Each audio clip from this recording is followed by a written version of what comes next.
Es una flor. Ahí está cantando el leonino, hermano de María Betaña. Y bueno, celebramos su cumpleaños. Mirá, bueno, lindo, un llovecito para las 9:43 de la mañana, Sí. pero nos vamos ahora a poner en órbita con otros temas. Está Majo Castells aquí, nuestra especialista en economía, y como ustedes saben, hay unos precios que empezaron a moverse, ¿no? En un país que, como dice el presidente, la inflación ha sido aniquilada, tiene la particularidad de que los precios se mueven igual, y siempre hacia arriba. Efectivamente. Y lo que no cambia tampoco son los factores, diría yo, ¿no? Porque hay una discusión ahora y se empezó a hablar mucho de, bueno, a ver, ¿qué pasa? ¿Se movió el dólar? Si se mueven o no los precios. Y lo cierto es que hay movimiento de precios en las góndolas. Vemos en los distintos noticieros cómo los noteros van a ver el movimiento de los precios. Y sin embargo, la derecha dice, no, todavía no hubo movimiento de precios. Leía la otra vez una columna de el economista de Pablo, ¿lo tienen? Sí. Que nos invitaba a hacer una especie de Lita de Lázari de los 90, saliendo a decir, bueno, si hay movimiento de precio habrá que comprar a quien no aumenta los precios. Una suerte de control de precios individual. Lo que quiero decir es no cómo se dan vuelta estas cosas, porque si alguien decía algo así durante el kirchnerismo, te estaba diciendo que parecía una suerte de chantada, de que no tenías verdaderamente el control de los precios. Bueno, ahora lo que está pasando y lo que se ve es que, si bien no son procesos homogéneos ni inmediatos, ¿qué quiero decir con esto? Se mueve el dólar y inmediatamente un ajuste de precios. Lo cierto es que cuando uno mira la evolución del tipo de cambio en el primer semestre del año, esto es de diciembre a junio, y la evolución de los precios, ve que el dólar se movió 15% y los precios se movieron 15%. Es decir, hubo un traslado prácticamente total de eso. Y cuando ves el rubro de alimentos, es aún mayor, 16%. Y acá me detengo en algo, ¿no? Porque el gobierno utilizó la apertura comercial como una manera también antiinflacionaria. ¿Qué quiere decir esto? Lo vimos desde las publicidades que se hacían en la dictadura de que con la apertura comercial la competencia iba a hacer que las producciones locales no pudieran subir tanto los precios. De alguna manera, los productos importados tienen la ventaja deberían tender a abaratar algunos costos, pero también pasa que cuando se mueve el tipo de cambio, esos productos importados aumentan inmediatamente. Claro. Porque siguen el precio oficial del dólar, y si el precio oficial del dólar aumenta el precio de esos bienes importados, con lo cual el peso de la producción importada también se ve en la variación de precios.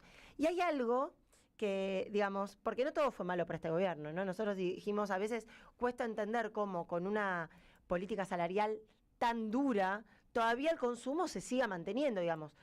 Tenés algunos sectores muy afectados, pero en términos generales el consumo recupera, digo, desde ese primer semestre catastrófico, que es el primer semestre de 2024, tras la devaluación, bueno, hubo signos de recuperación, ahora más bien de estancamiento, pero todavía hay espacio para que, digamos, el efecto del, digamos, el piso del consumo convalide el aumento de precios. ¿Qué quiero decir con esto? No es que el consumo está deteriorado. Pensemos nosotros, retrotraigámonos al 2002. En 2002 hubo una devaluación brutal y en parte por el nivel de recesión no se trasladó esa devaluación a precios. También yo creo que tiene que ver con la inercia. Nosotros veníamos de 10 años de estabilidad en los precios, entonces no había esa inercia inflacionaria. Ahora todavía tenemos la inercia inflacionaria muy cercana. Entonces, ¿qué hacen todos los empresarios que pueden hacerlo?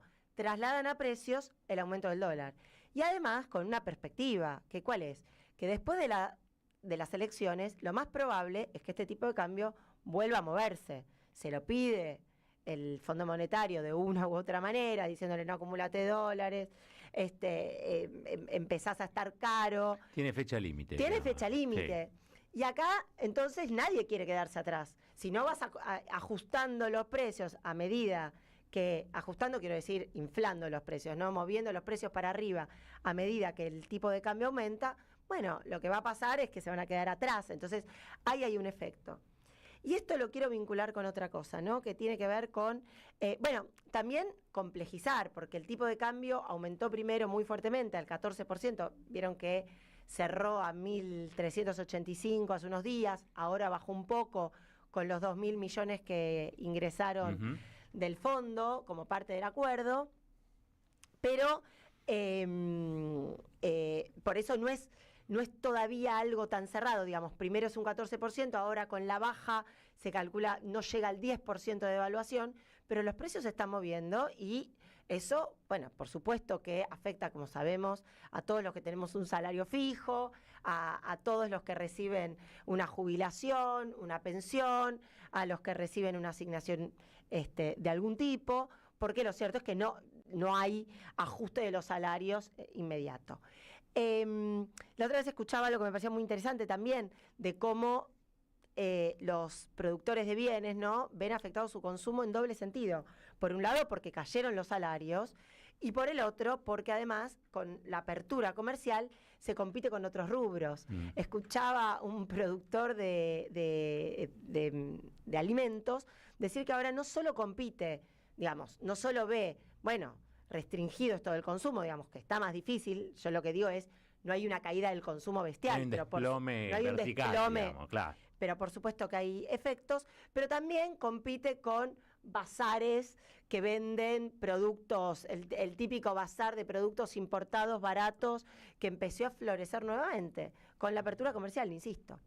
Y yo quisiera cerrar esta columna con algo que es preocupante nuevamente, o que vuelve a ser parte de lo mismo, y digo, insisto, no lo decimos nosotros, no lo dice Cristina, no lo dicen los economistas del campo nacional y popular, salió en una nota esta semana de La Nación, vuelve un nuevo carry trade. ¿Qué quiere decir un nuevo carry trade? ¿Por qué de nuevo la famosa bicicleta financiera?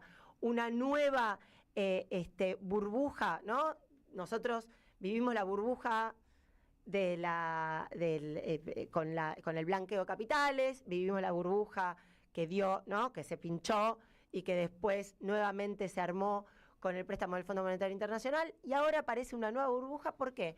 El dólar está llegando a el techo de la banda. ¿Se acuerdan las bandas que había fijado el gobierno luego del acuerdo con el fondo, que era esa banda que iba desde los 1.000 pesos el dólar hasta 1.400? En 1.400 no puede pasar de 1.400 porque interviene el Banco Central vendiendo dólares. Ahora también interviene de otras maneras indirectas, pero en 1.400 está habilitado para intervenir.